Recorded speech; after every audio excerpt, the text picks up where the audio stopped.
última vez que ele esteve com a gente ao vivo aqui no Bom Dia foi para falar sobre febre amarela. Isso porque ele é biólogo e superintendente de vigilância em saúde do estado de Mato Grosso. Mas hoje o assunto é bem diferente. Vamos falar sobre uma aventura com reis, cavaleiros, elfos, monstros, criaturas fantásticas que estão no livro A Sombra do Cavaleiro Negro, As Sagas da Terra de Arnes. Nosso convidado aqui no estúdio é o autor deste livro, o Oberdan Lira. Bom dia, Oberdan. Bom dia, Luzimar. Bom dia, Mato Grosso. Pois é, você é um biólogo que resolveu ser escritor ou um escritor que resolveu também ser biólogo? Conta pra gente esse seu duplo talento. Bom, trabalhar com biologia foi uma escolha profissional, né? Mas a arte sempre puxou, sempre gostei de trabalhar com arte. Já fui até guia regional em ecoturismo, para você ter uma ideia. E já tive banda, já fui ator, ganhei um prêmio em 95 como um dos melhores atores de Mato Grosso, há muito tempo atrás. Você não vai ficar desempregado nunca, né? Mas hoje, no dia de hoje, a gente sempre dar um jeito de estar movimentando bastante. E aí, esse livro surgiu numa ideia quando eu estava trabalhando em 2007 com mudanças climáticas. Olha que interessante. E eu fiquei imaginando o que o pessoal da Idade Média imaginaria se as mudanças climáticas começassem a acontecer naquela época. Eles atribuíram tudo para o sobrenatural, ao fenômeno.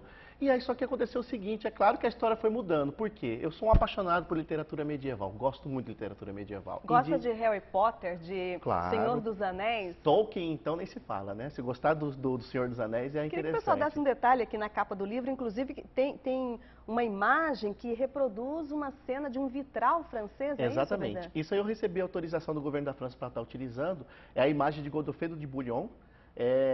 Ele foi um dos primeiros cruzados. Essa imagem foi muito interessante para o livro. Por quê? Porque ele traz a fé, né, e a vontade de mudar o mundo. E com isso que com essas ideias, eu comecei a criar toda essa história, né? Trabalhando muito com a mistura de 4 mitologias. Eu trabalhei com a mistura da mitologia nórdica, a mitologia japonesa, anglo-saxã, né? E mais algumas outras aí que a gente vai estar trabalhando para que o livro seja conhecido e o pessoal conheça bem. Eu li o seu livro durante as férias, gostei muito e assim, achei muito interessante que você conta muitos detalhes das vestimentas dos cavaleiros, dos elfos, aquela história das batalhas todas, né? Os monstros horripilantes que você conta no livro. De onde que você conseguiu a inspiração, Oberdan, para assim, ter tantos detalhes na descrição dos personagens e dos cenários? Bom, tem alguns autores que me inspiraram. Um dos autores que eu mais gosto é um autor que muito pouco tem publicado no Brasil sobre ele, chama Eta Hoffmann.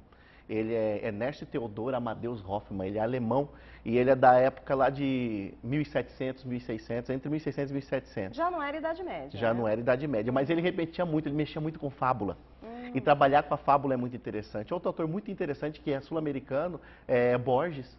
Né? Ele também tem bastante isso. Então o que eu acabei fazendo? Eu acabei trazendo um pouco da mitologia nórdica e dessas outras mitologias para construir toda essa história da Terra de Arnes. É uma história fictícia, é claro. E tem um vocabulário próprio, claro. Né? A bebida típica, eu já vou adiantar um pouquinho aqui do livro, a bebida típica... Vamos fazer um spoiler pro pessoal já, né? A bebida típica não é vinho nem cerveja, é o... Civer. Civer. O deus dele se chama Heronte. A maior autoridade religiosa é o... Xerxes. Xerxes, exatamente. Que é o Aqueu II, né? Você inventou tudo ou você tirou de algum lugar? Tudo foi inventado. E o engraçado é que a história, às vezes eu falo em entrevista, o pessoal pergunta, ela é quase, vamos fazer, esquizofrênica. Por quê? Quando você começa a interagir os personagens, a história começa a andar sozinha. Então eu imaginava determinadas coisas para determinados capítulos, a história tomava outro rumo. E outro ponto interessante que eu acho que você deve ter percebido no livro, é que eu não descrevo totalmente fisicamente os personagens. Eles vão, conforme suas ações, vão sendo conhecidos um tempo, né? Quando você começa a narrar, a gente já sabe de quem você está falando. E eu acho que engraçado também, um mapinha, pessoal, esse mapa é bem grande. Toda a Terra de Arnes, na verdade a Terra de Arnes é o maior país dessa terra toda. Você imaginou um cenário que na Europa, para essa Terra de Arnes? É Europa, principalmente na região da França, tanto é que tem os ducados, né? São 4 irmãos, o Ducado de Alais, ou Alais, que o pessoal chama, né? O Ducado de Alais, que é o meio do centro, é o mais produtivo, e aí os ducados que são da capital, que é o Ducado de Refert e de Griffon. Né? E é claro que a premissa é muito simples, é a luta e a necessidade de buscar poder. Como os 4 irmãos, os príncipes, eles são da monarquia, eles não têm problema com essa questão de poder. Mas como a igreja, o Xerxes principalmente, que é o nosso vilão, né, e não tem problema falar sobre ele, porque ele permeia toda essa história, ele tem a necessidade muito grande de abster por poder. Agora eu vou te falar uma coisa, eu fiquei na maior ansiedade para ver o final final do livro. Cheguei lá e falei, não, eu quero ver logo como é que vai ser, o que que deu, vai ter guerra, não vai ter guerra. Cheguei lá no último capítulo, Parou. não tem fim a história. Você já estava prevendo o segundo livro, Oberdan? Na verdade, eu ia fazer só 2. Mas aí, quando eu montei o Café Literário com a minha colega, que é escritora também, a Aide Vitoretti, do Perfume da Rosa, ela falou assim, não, Oberdan, tem que ser saga, tem que ser 3. Né? Não adianta ser só vão ser 3. Vão ser 3. O segundo livro já tem um nome predefinido, que é A Ordem dos Guardiões Armate. E o terceiro livro chama Tambores de Guerra. Eu acho que já deu para entender. Você já está escrevendo? Já estou escrevendo, estou na página 100 do segundo livro. Né? Pretendo lançá-lo na mesma época que eu lancei, que foi outubro agora. Né? Então, em outubro do ano que vem, para os leitores aí que querem já saber um pouco mais sobre as Terras de Arnes, em outubro nós temos mais aí Terra de Arnes para o pessoal conhecer algumas revelações, conhecer algo mais sobre as joias e outras coisas. E a que horas que você escreve? Já que a gente está sempre encontrando você lá na Secretaria Estadual de Saúde, a gente vai lá entrevistar sobre dengue, leishmaniose, febre amarela. E que horas que você escreve? Que horas que você tem tempo para pensar em tudo isso? Olha, é muito interessante. Toda vez que eu levanto pela manhã, lá pelas 4:30 da manhã, 5 horas, eu já vou para dentro do computador e já começo a escrever. Né? Mas o mais importante, o que é importante, é ter disciplina para a escrita. Se você se propõe, que foi o caso quando eu montei o Café Literário com a Aide, ela falou assim, todo domingo a gente tem que apresentar no mínimo 5 páginas. Para um ler para o outro. E foi interessante, porque foi assim que foi nascendo o livro.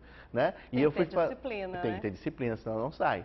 Né? Então, todos os dias de manhã, ou sobrou um espacinho na hora do almoço ali, você entra na Terra de Arnes, que é uma maneira também de você estar relaxando, estar cuidando, porque o nosso mundo é meio complicado, né? Nós trabalhar. Um pouquinho viajar para a Terra de Arnes é sempre muito agradável. Isso aí, Oberdan Lira, escritor, biólogo, autor da saga do Cavaleiro Negro. Muito obrigada pela sua participação, gostei do livro e sucesso aí nessa sua empreitada. Obrigado a todos e feliz ano novo para todo mundo aí. Feliz ano novo para você também, bom dia.